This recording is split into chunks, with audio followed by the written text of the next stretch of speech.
Hi, everyone. Welcome back. Gallery and Studio Manager Christina here. Thanks for joining me for another instructor interview series. We are so happy to welcome instructors who will be teaching in our studio during our 2020 and 2021 season at River Arts Inc. Today, I am joined by Lisa Binkley. She's been an instructor with us for, I think, 3 or 4 years now. We're so excited to have her back. Lisa, thanks for joining me. Oh, thanks for having me here. I'm glad to be here. Well, I'm wondering, Lisa, if we could start off, if you could tell me a little bit about your background and your artwork. Sure. Yeah, I'd be happy to. Um, Background, I grew up in the Chicago area. I was born in Oak Park, Illinois, which a lot of people have heard of because Frank Lloyd Wright lived there, and so there are a lot of Frank Lloyd Wright homes and his studios there. And I do remember, even as a kid, being really inspired by the architecture, and I think that interest in the visual world was with me from an early age. I was also one of those kids who was constantly drawing and making things, and went off to college at UW-Madison, and I still am lucky enough to live in Madison, and studied textile design, and then got married, and then went on and got a master's in urban planning and practiced urban planning for about 10 years. Then when my kids were little, they're now in college, but when they were little, I left my work as a public policy analyst and started a studio pretty much when they were napping or when they were at preschool. But then over the years, I've been able to, you know, allocate more and more time to that, so that the last decade or more, it's been a real full-time studio practice and teaching. Okay. And can you tell me about the kind of artwork that you make? Sure. So I'm a fiber artist, and I know that that's a really broad category that can encompass so many different uses of fabric and thread and fibers. But my particular interests are working with fabric and, I guess technically they'd be quilts or embroidery. So generally I have a fabric surface I'm working on, whether it's wool or cotton or handmade wool felt sometimes, and then lots and lots of hand stitching on that surface. And that's a real draw for me, is that hand stitched surface, sometimes with beads, sometimes different embroidery threads, sometimes a mix of those. The last 4 or 5 years, I've also been doing a lot of botanical printing and dyeing, and absolutely fell in love with that. And so now it's really a blending of those interests, taking nice fabrics, again, wool or silk or cotton or linen, dyeing those, printing with plant materials on those, and then doing lots of surface stitching on top of that. So I sometimes joke and say that whatever can take the most time, that's what I'm going to be drawn to. Well, I was going to ask you about that. Do you find the hand stitching to be sort of a therapeutic practice? I know some people kind of get in a zone with that kind of thing. Absolutely, yeah. And in fact, one time it was kind of funny. I was doing an art show it was at somebody's big, beautiful home on the lake, and then they had artists set up all around, and I had a lot of my work there. And I heard 2 women walk by, and they looked at my work and said, "That's a lot of therapy." And I thought, darn right it is, and look at how well I'm doing. But I do find that it's such a wonderful meditative process. And, I've talked to a couple of students I've gotten to know well over the last few years and talked to them recently and just said, just pick something up and stitch a little bit every day, because it really is good for your mental health, and it's very calming. And I find that it's such a part of my life that, I'm traveling, I'm hand stitching in airports, I'm stitching on planes and hotel rooms, but it's definitely part of my everyday life and something that's a big part of my quality of life. Would you say the stitching is kind of almost like a journaling equivalent for you, a little bit of a daily routine? I think that's a really good way to to think about it, because I do think about with hand stitching that people can develop their own sort of visual vocabulary of certain kinds of stitching forms, whether it's even just the kind of lines they make, the kinds of threads they like to use. But there is a look to hand stitching for people who've done it for a long time that you can look at and say, oh, that's so and so's work. I can tell by the look of the stitching. So it is a bit like journaling. And one of the things I've been interested in exploring, particularly during this shutdown, is that my mom's mom kept a gratitude journal throughout much of her life. And her last 3 years, from 94 to 97, she lived with my mom, and they kept a gratitude journal together.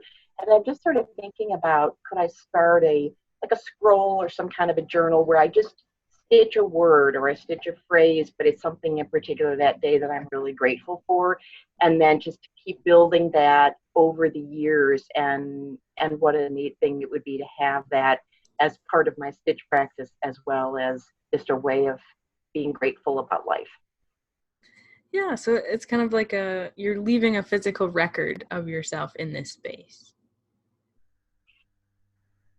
Absolutely, yeah. And I do feel like there's something about the handmade stitch that feels much more, to me, feels much more connected to the artist than a machine stitch. Okay. And it's so tactile. You're touching it so much. And once or twice I've stabbed myself, so it's probably a bit of my DNA in some of my work, even if I didn't intend that. But yeah, it is very much a kind of an artifact of the maker's life and thoughts. Yeah, beautiful. Well, I'm wondering, I'm going to backtrack just a tiny bit because you mentioned Sure. botanical dyeing. Can you tell me a little bit more Hmm. about Yes. botanical dyeing and printing? Yes, absolutely. So, botanical dyeing has been around since there were people who decided they wanted to make their cloth more interesting looking than it was. So, thousands of years. And I think one of the things that's so engaging to me about it is just the kind of the alchemy of, you go out and you pick a plant, and then it's usually a pretty simple process, other than with indigo, which is a whole different process. But you take a plant, you cook it, you get some pigment out of it, and then you put fabric in there, and it'll pick up that color. And so I just love that, and the range of colors that you can get with plant materials. And then if you add things like a little bit of a rusty object, or I keep old pieces of copper around, and I can toss those in there, and they'll affect the color and shift it one way or another. And then with the botanical printing, you can do that with botanical dyeing or just straight on fabric, but taking plant materials and laying them on fabric, and then usually you kind of tightly bundle it and you steam it for a certain chunk of time. And the tannins in the plants and other kinds of chemicals that are in the plants will transfer to the fabrics, and you can get these beautiful, detailed, crisp vein lines and silhouettes of plants. And it's just this amazing, we were talking about artifacts earlier. It's the amazing artifact of, these are these leaves I picked up in my yard or picked up in my neighborhood. And so I think a lot of people who do botanical printing are really excited about eucalyptus leaves, because they are some of the most exciting leaves to print with. But we don't grow any eucalyptus in this part of the world, other than I can get some as annuals at the farmer's market. But I do find that oak leaves and maple leaves and sand cherries and Japanese maples. There's lots of local to southern Wisconsin and central Wisconsin, lots and lots of plant material that you can print with beautifully. And it's a creative, expressive process. It's kind of like Christmas when you go to open the bundles, because you have an idea of what you're going to see, but you don't know for sure. So I find when I'm teaching, and students are all opening bundles, and I just want to run to every table and see what they're getting, because it's just that reveal is so exciting. Well, that's a great segue actually, because you will be joining the River Arts on Water studio in March of 2021 to do a 3-day botanical dyeing workshop with us. Yes. Yeah, I'm super excited about coming to River Arts to teach the intro to botanical printing and dyeing for 3 days next March. I think it's going to be such a beautiful place to do that. And, we can walk around a little bit to collect leaves. People can bring plant material from home. So we'll cover everything from the history of botanical printing. What are the different materials? And it's not all botanical. There are also some bugs and some shellfish that have created, pigments for many, many years. And we'll work with the bug-based pigment, which is cochineal, but we'll work with a variety of pigments, learning about the history, learning about how to make sure it's going to be as durable as possible on your fabrics, and some ways of preparing the fabrics to do that. And then printing, and just the whole experience of, if you print after you dye versus you print before you dye the fabric, and some combination of those and the different effects that you can get. So it should be a really nice kind of extended chunk of time to do that. And is there anything that students need to know ahead of time if they were interested in taking this class, or just come with an open mind and a good attitude?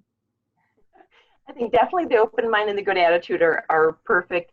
Um, I'd say, I typically tell people come wearing clothes you don't mind getting a little dirty, because it is, we're steaming and we're handling a lot of materials. So it can be a more physically intense process for people than, say, a lot of the classes I teach where we're sitting and stitching. But I still think people of all ages can enjoy it. So yeah, it's there are times where there's an intense chunk where we're preparing things, and then there's times where we're letting things steam and they're sitting, but I work it out so that there are things to do while things are steaming. But I feel like the 3 days we're going to have is going to be a good length of time to give them enough of an introduction that if they fall in love with it, they will know what they could do from home, so they can keep exploring. And there's still lots more to learn and to do, but it's not such a huge time commitment that they feel like they're there for a whole week. And I know for a lot of people that's a long time of any one activity. So yeah, I'd say come with closed-toed shoes and things that can get dirty, but an open mind and excitement about just experimenting and not having a preconceived idea of what your work is going to look like. Because sometimes things come out way more exciting than you expected, sometimes not as exciting. But we'll talk about even overprinting and overdying in my experiences with some things that haven't been super exciting, and then we've added another layer to it of process and end up with some really exciting results that you couldn't get in a one-step process.